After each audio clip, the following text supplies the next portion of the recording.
Okay, so for this first opinion, I completely agree with this wholeheartedly because this person says that whenever people argue about who's the best dancer, singer, rapper in K-pop, they only mention popular idols and never talk about the actual skills, and it's never about the actual skills. And I agree with this because whenever I see people talk about the best dancer in K-pop, they always mention Lisa, and then K-tubers go like, Lisa is not the best dancer in K-pop. There are so many people who have better skills than her, stuff like that. And for me, in 2021, towards the end of 2021, I made an opinions video where I said people only think Lisa is the best dancer in K-pop because she's from a popular group. And at first, I was unsure if people actually said this, and I thought that maybe people say this, I'm not sure, but after seeing this opinion this person sent in my Google Forms, I completely agree with my opinion, and I know for sure that people say it. I don't know why people mention popular idols when it comes to, the best in singing, rapping, and dancing.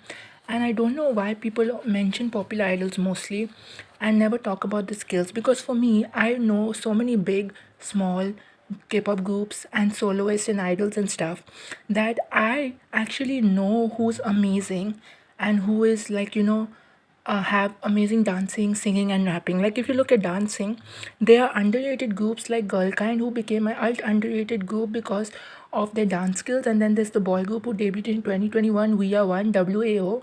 They have amazing dancing as well. Then if you look at singing, there are so many amazing vocalists in K-pop who are underrated and have such amazing vocals. There's Sonnet, who won the first season of The Voice of Korea. She has such powerful vocals. I don't know if she's popular. Then there is Sully from QoS, Queens of Sound. She has such amazing power vocals. Then there's Gong Young from, I don't know how to pronounce her name, from Bloomy. She has such amazing power vocalists. And then there are plenty of amazingly vocal groups that have come into K-pop but have not gotten recognition, like the Singing Girls, Queens of Sound, Mini Mani, Bloomy, and Abri. And there's so many amazingly vocal groups that come but nobody recognizes them because they're not from a bigger company or something like that. And in terms of rapping, I don't know if these rappers are popular, but there are such amazing rappers in K-pop who have the skills like Lee Young-ji and Queen Wasabi. And then there's even underrated rappers from groups that I think are amazing for me, and they are my underrated rappers from girl groups. That is Hyejong from Flores, JK from Girl-Kind, Yoonjeong from High Cutie. These are three rappers that I have in my alt category for female rappers in K-pop. And for people who mention popular rappers, singers, and dancers in terms of this and not the actual skills, people should stop doing that because of the fact that, there are so many people who don't get recognized for their skills, and you all have the audacity to name popular idols just because they're the singer, rapper, dancer of that group, and just because they do it well. So just because they do it well and because they have that position in the group, that doesn't mean they are the best in the whole K-pop industry. Like I gave the example of Lisa. Lisa is not the best in the K-pop industry. There will always be dancers better than her. And for people who say so and so idol is the best singer, so and so idol is the best rapper in the industry, they are not. There will always be someone better than that person in terms of skill, in terms of voice, in terms of how they sing and stuff like that. So stop mentioning popular idols just because they have that position and just because they do it well. There will always be so many people who will do it better than them and who do it better than them. Okay, so for this next opinion, I don't know what to say about this because I never really heard Stereotype much. When Stacy debuted, I was hyped because I found their, I found out about them on K profiles. I didn't know anything and I was hyped for the debut because their company looked amazing and stuff and the MV looked amazing. So when So Bad came out, I was hyped because it was such an upbeat song. But then when they had their first comeback with ASAP, it was kind of a letdown. I did not hate or do not hate ASAP, but it was nothing compared to the amazing debut with So Bad. It was kind of a letdown for me. Then when they had their comeback with Stereotype, that album was so amazing and I really liked all the songs on there. And for Stereotype, I never really listened to it much because even though it was amazing, it was still not as amazing for me as So Bad was, because So Bad had such an impact on me that it was so high quality, so amazing that the later comebacks with ASAP and Stereotype weren't that amazing for me, even though I did not hate ASAP and Stereotype. Even with Run to You, I did not like the song in the start, but the song is opening up to me more and I'm kind of liking it a lot more. And the whole album is amazing, but still, it doesn't have the same impact as So Bad. So I did not listen to Stereotype much. I know the chorus a lot, but besides that, I don't know the whole song enough to, say whether it's overrated or it's not overrated, because I never listened to it much. So I'm really sorry for this opinion, because I don't know Stereotype as much as So Bad or ASAP or Run to You.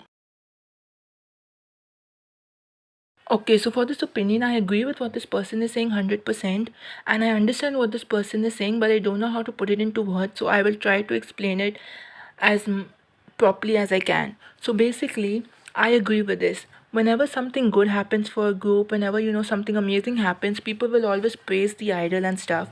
But whenever something negative happens that affects the group, people will blame the staff or people will blame the company or something. Like, take for example outfits. Whenever an idol is given a bad outfit, whenever an idol is given an outfit that they look uncomfortable in or they look terrible in or something, people will always be like, the stylist did this, the stylist did that, the company did this, the company did that. But whenever an idol has an outfit that is amazing, that they look good in, that they're slaying, that is their best outfit, people will always praise the idol for looking good in it, but never acknowledge that the stylist gave them the outfit for them to wear. Whenever there's a clothing error, they will come after the stylist, but whenever there's a clothing amazingness, meaning that the clothes that the idol is wearing is amazing and they slay it, they will always praise the idol and forget the staff or stylist exists. It's kind of annoying that whenever there is something amazing happening to a group, they always forget the staff who could have been the reason behind that amazing thing that happened for the group. But then when something bad happens, they only acknowledge the staff members when it negatively affects the group and not when it positively affects the group. And it's really annoying, and this should stop, because it's so sad how you'll only acknowledge staff and stylists and companies when there's something bad and not when there's something good happening to a group or idol or soloist, etc., etc., etc. Okay, so Baekhyun is my bias in EXO, and I agree with this opinion 100,000%. The reason I agree with this is because he is my bias in EXO, and out of all my male biases from bigger company popular groups, I'm not talking about smaller company boy groups, I'm talking about bigger company popular boy groups. Out of all my male biases from bigger company popular groups, he became my alt bias only because of his amazing vocals and how he stands out the most out of all my biases in K-pop so far from bigger company popular groups. His song Young featuring Loco was the main reason he became my bias, and also later became the main reason he became my ultimate bias. His vocals are smooth. They are like so smooth like butter, no pun intended, or no joke intended, like BTS's butter, but his vocals are like so smooth, so crisp, and so clean. Like, if you hear his solo song Un Village, my god, that is like his best vocal track ever. And the chorus, his vocals flow so well with the song, and even the chorus where he says Un Village, and his vocals are out of this world, and that is the main reason I biased him. So this opinion is amazing, and whoever sent this opinion, please reveal yourself in the comments so I can thank you personally for this amazing opinion, because Baekhyun is the best vocalist in K-pop. Try to change my mind, but he's my alt bias, and of course I am being really biased and saying he's the best vocalist in K-pop only because he's my alt bias, and he's amazing. So stand Baekhyun for a better life. Okay, so for this next opinion is, I cannot answer this because I don't know both these idols' vocals. I mean, like for Momo from Twice, I actually think that every Twice member can sing really well, but some more than the other have better vocals. And for Momo, she can sing well, but I believe that JYP is making her sing in a higher tone or something like that, that is ruining her vocals, and maybe that's the reason it's making her sound a lot, annoying to people. And I don't really know what Momo's real voice is, and whether the voice she uses in Twice songs is her real voice or a fake voice that JYP made her use, because I've been hearing that.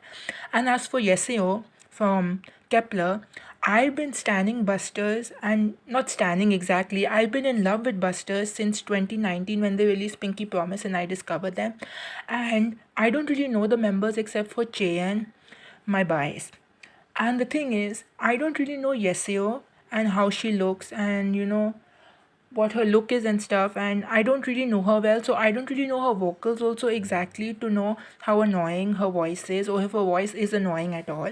And I never really watched Girls Planet 99 because I'm not really a fan of watching survival shows, so I don't really know about Momo's voice and Yesia's voice to tell whether their vocals are annoying or no.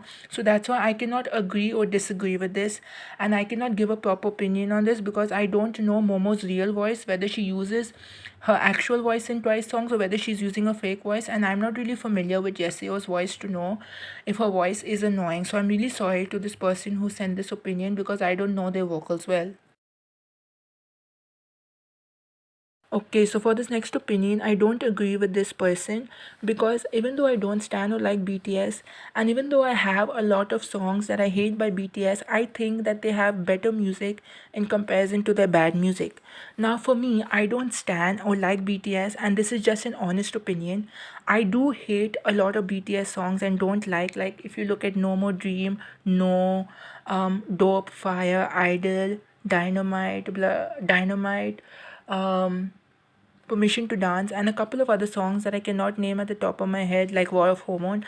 These are songs that I hate and don't like by BTS because they're not my style and stuff, and I don't like them. But I like more songs than I dislike of BTS, even though I'm not a stan. And that's why I think that BTS don't have bad music, but they have good music because I like more songs than I dislike. Like if you look at Jamesu and Home, which are my favorite BTS Korean tracks, and if you look at Your Eyes Tell, which is my favorite Japanese track by BTS, and if you look at other tracks like Blood, Sweat and Tears, Black Swan, Fake Love, 0 O'Clock, Louder Than Bombs, Boy With Love featuring Halsey, Butter, and Save Me, I Need You, and a couple of other tracks that I don't remember. I actually love the songs that I mentioned, and I love more songs than I hate of BTS, even though I'm not a stan. So for me, I disagree with this person. BTS do have good music, even with their solo tracks like V's Christmas Tree, Jungkook's Euphoria, and I Am Soul. These are people, these are songs, I mean, by these solo artists from BTS who are actually amazing as well. So I like more songs than I dislike by BTS, and I don't agree with this person for saying that BTS have bad music because they definitely don't. And I just dislike a few songs, but I like more songs than I dislike by BTS. Okay, so if I was doing this video months ago of reacting to people's unpopular K-pop opinions, and if I was reacting to this opinion where the person said that boy groups are greater than girl groups, I would have disagreed completely because I was a girl group stan in the past mostly. But now I've discovered a lot of boy groups that have made me into like a boy and girl group multi stan. Even though before I did listen to boy groups as well, I liked and listened to girl groups more than boy groups. But now I have discovered so many boy groups as well as girl groups that I've become a mixed gender multi stand, meaning I stand boy groups and girl groups, and I listen to boy groups and girl groups. So I think that boy groups are equal to girl groups, and both of these have amazing music, especially for smaller company or underrated boy groups and girl groups. They also have amazing music. And for me, who has discovered so many amazing boy groups and girl groups in K-pop, that I actually disagree with this that boy groups are greater than girl groups, because I think both of them are equally as amazing as each other, and that boy groups aren't greater than girl groups, but both of them are equally amazing, because I discovered so many amazing boy groups and girl groups in K-pop, and that's the reason why I disagree with this person. Okay, so for this last opinion, I've seen many KTubers talk about this opinion about how standing underrated groups doesn't make you quirky or cool, and I agree with this wholeheartedly. As someone who listens to bigger company underrated groups from boy and girl groups and smaller company underrated groups from boy and girl groups, I completely agree with this wholeheartedly, that standing an underrated group or standing underrated groups doesn't make you quirky or cool. If you want to stand an underrated group just because you want people to view you as different or unique or something, just because you think it's cool to stand an underrated group, then please stop. If you genuinely want to promote a group and want more people to recognize this group's existence like me, then you can stand an underrated group. But if you're doing it just because it's quirky or cool, then that's stupid.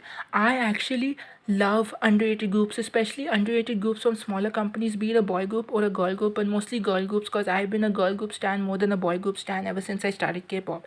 And I'm on a group on Facebook called Underrated K-pop Girl Groups, and I share many different groups and I get many different groups, and I try to promote as much underrated groups on my KTube channel as I can. And I listen to many different underrated groups, not because I want to feel quirky or cool, but because since 2019, since Ploopy's 678 tier ranking of underrated girl group MVs, that is the least viewed, I've been diving down into so many different underrated girl groups. And in 2020, I found so many underrated smaller company girl groups like Ice, ICU, Girl Crush, My Darling, Hashtag, and so many groups. And because of that, I've been starting to do mashups on my main channel of smaller company underrated groups. I've been promoting so many smaller underrated company groups, and that's why when I make videos like retro songs in K-pop, summer songs in K-pop, mature songs in K-pop, when I do videos on certain categories, I always try to find unknown songs as well as bigger company songs as well. And if you look at my YouTube channel bio, it says I share unknown songs that nobody knows about, as well as popular songs that everyone knows about. This is like somewhat what my bio says, because I listen to many smaller and underrated groups not because it's quirky or cool, but because I genuinely love them and want them to get recognized by people. So for people who stand underrated groups or stand underrated soloists or underrated duos, trios, or anything in K-pop just because they think it's quirky or cool is the most stupidest thing ever, and it should stop. Because coming from me, who actually genuinely likes underrated groups, then people should stop it if they're just doing it because it's quirky and cool. Don't you wanna come? I wanna get lost. 걱정하지 마. I'll lay the breadcrumbs.